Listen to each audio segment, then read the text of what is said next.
What was it? Repos. Repo. Repo. Let's talk about the repo man. Repossessions. Repo man.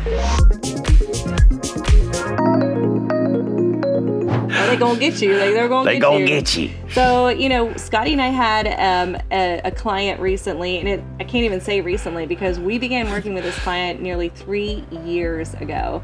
Very, very sweet, first-time home buyer, just coming out, wanting to just make things better for her and her family. And, we found a great house in a great area. We made it through inspections. We made it through appraisal. And lo and behold, on the title search, comes back, she's got a lien against her name because she signed for a car or a truck or something with an X, right? So don't co-sign for things with people that, just don't do it, right? Because That's if you the do, word of advice. You're responsible. You're responsible.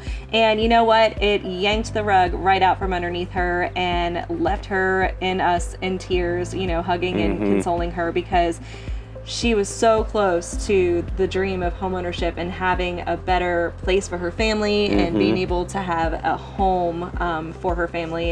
And she thought she would never be able to do it. This lien was like $16,000 or $20,000 against her name that needed to be cleared before she could close on a property. And she went off and she rented.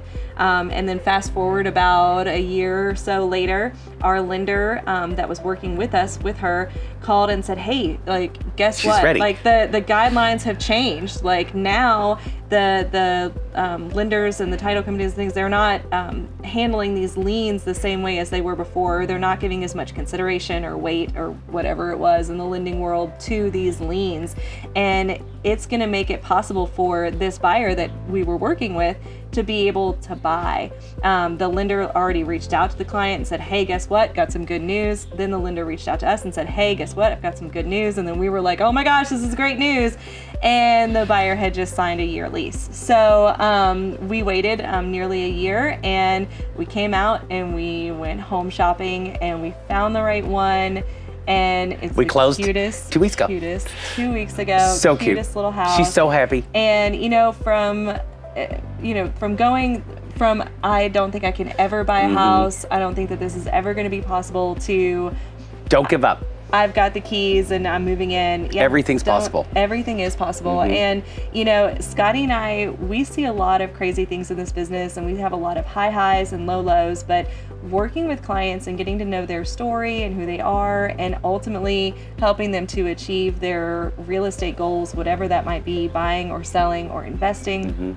I mean, it's what we do, and it's stories like that one that make it all worthwhile. I know it took 3 years in the making, but you know what? We made it happen. Yes, true. And it's a beautiful thing when you're able to give the client their keys and open the door to that dream that they never thought was possible. True. So if you're thinking about buying a home, if you need to sell a home, if you think that maybe your situation is a little quirky and you might not be able to buy a home, give us a call. Most likely we've got a solution or a lender or, a program or something that might work for you to make your dreams of buying a home possible. Call us.